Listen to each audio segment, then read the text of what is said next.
সুপ্রিয় দর্শক আসসালামু আলাইকুম, আশা করছি সকলেই ভালো আছেন। তো আলহামদুলিল্লাহ আমিও ভালো আছি।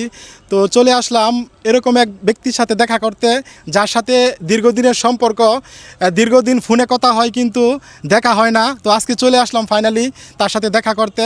তো যিনি একজন সেলিব্রিটি মানুষ, তার পেজে 1.5 মিলিয়ন ফলোয়ার। তো আজকে ফাইনালি চলে আসছি ভাইয়ের সাথে দেখা করার জন্য। তো চলুন দেখা যাক সে ব্যক্তিটা কে। আসসালামু আলাইকুম। ওয়ালাইকুম আসসালাম। কি অবস্থা ভাই? আলহামদুলিল্লাহ ভাই, ভালো ভালো ভালো আছেন? আলহামদুলিল্লাহ ভাই, ভালো আছি। তো আলহামদুলিল্লাহ, তো এই সেই ব্যক্তি, সেলিব্রিটি মানুষ সিরাজুল ভাই। তো ভাইয়ের সাথে অনেক দিন একটা স্বপ্ন ছিল ভাইয়ের সাথে দেখা করব, তো আজকে ফাইনালি দেখা হয়ে গেছে। তো চিন্তা করলাম এই মুহূর্তটা আপনাদের সাথে শেয়ার করি, তো এই জন্য ভিডিওটা করা।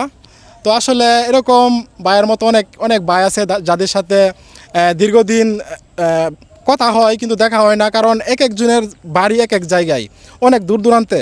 তো আমি আসছি ত্রিশাল থেকে।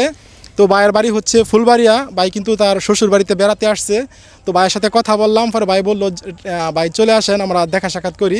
তো ভাইয়ের ডাকে সাড়া দিয়ে চলে আসলাম। তো অনেক ভালো লাগলো সিরাজুল ভাই। ভালোবাসার একটা টান। তো জহির ভাইয়ের সাথে আমার দীর্ঘদিন যাবৎ কথা হয় কিন্তু কখনো সামনাসামনি আমাদের দেখা হয় নাই। তো জহির ভাইয়ের বাড়ি ওই পাশে, আমিও আসছি আমার শ্বশুর বাড়ি, তো কাছাকাছি। তো ভাবলাম যে জহির ভাইয়ের সাথে একটু দেখা হয়ে যাক। তো আসলে ভালোবাসার টানে জহির ভাই চলে আসছে, আমিও চলে আসলাম। এটা হলো মোহাব্বত ভাই। আসলে ভালোবাসা ছাড়া কোনো কিছু সম্ভব না।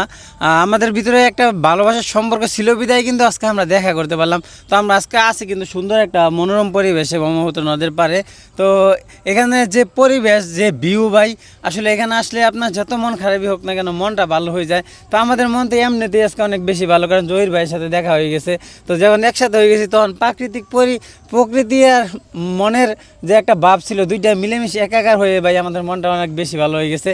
তো আমার অডিয়েন্সদেরকে আমি একটা কথাই বলবো, আমার যারা ভালোবাসার মানুষ আছেন এবং জহির ভাইয়ের যারা ভালোবাসার মানুষ আছেন, তো আপনারা আমাদের পাশে সবসময় ছিলেন, আশা করি সবসময় থাকবেন, আমাদেরকে ভালোবাসা দিবেন ভাই। আপনাদের ভালোবাসা ছাড়া আমরা কিছুই না। তো আমরা এই যে দেখেন জহির ভাইয়ের সাথে দেখা হয়ে গেছে, আজকে আপনাদের সাথে একদিন হুট করেই দেখা হয়ে যাবে ভাই। এভাবেই কিন্তু একটা সম্পর্ক অনেক দিন থাকে। আবার হচ্ছে যে আপনার এরকম দেখা সাক্ষাতে মনে করেন সম্পর্কগুলো আরও মজবুত হয়, মোহাব্বত বাড়ে। এটাই হলো ভাই ভালোবাসা। তো জহির ভাইকে সবাই ভালোবাসা দিবেন, আমার ভালোবাসার মানুষেরা। আপনাদের কাছে আমার একটুটুকু চাওয়া যে আমাদের যে ভালোবাসার মানুষগুলো আছি, আমরা সবাই একে অপরের পাশে থাকবো, যাতে আমরা সামনের দিকে এগিয়ে যেতে পারি।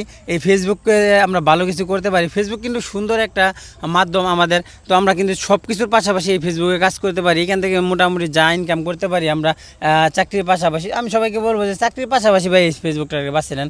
আপনি ফেসবুকটাকে পেশা মনে করেন না, তাহলে কিন্তু ভাই আপনি ফেসবুকে সফল হতে পারবেন না। জহির ভাইয়ের অডিয়েন্সদেরকে আমি এই কথাই বলি, আমার অডিয়েন্সদেরকে আমি সবসময় বলছি, আপনারা চাকরির পাশাপাশি এই ফেসবুকে আসেন। আপনারা শুধু এই ফেসবুকের জন্য চাকরি বাকরি ছাড়া কখনো আসবেন না, কারণ ফেসবুকটা পার্ট টাইম বেছে নিতে হবে ভাই। কারণ ফেসবুকের ইনকাম এখন ভালো নাই, আবার কয়দিন পরে ভালো হবে, সব মিলে আমাদের চলতে হবে। জহির ভাই কোনটা কোন? না, এটাই ঠিক। ফেসবুকে শুধু টাকাই দেয় না, তো ফেসবুকে টাকা ইনকামের পাশাপাশি কিন্তু এই ভাইয়ের সাথে কোনো দিন দেখা হওয়ার কথা না, কথা বলার কথা না, কিন্তু এই ফেসবুক মাধ্যমের কারণে ভাইয়ের সাথে দেখা হয়, কথা হয়। আজকে দেখাটাও হয়ে গেল তো বাস্তবে, তো আপনারা দেখতেই পাচ্ছেন। তো যাই হোক, আমার কাছে কিন্তু অনেক ভালো লাগছে। তো ভাইয়ের সাথে দীর্ঘদিনের একটা ইচ্ছা ছিল ভাইয়ের সাথে দেখা করব, তো আজকে হয়ে গেল। তো সকলে ভালো থাকবেন, আপনাদের সুস্বাস্থ্য এবং দীর্ঘায়ু কামনা করে আজকের মতো ভিডিও এখানেই শেষ করছি। তো আল্লাহ হাফেজ, আসসালামু আলাইকুম রহমতুল্লাহ।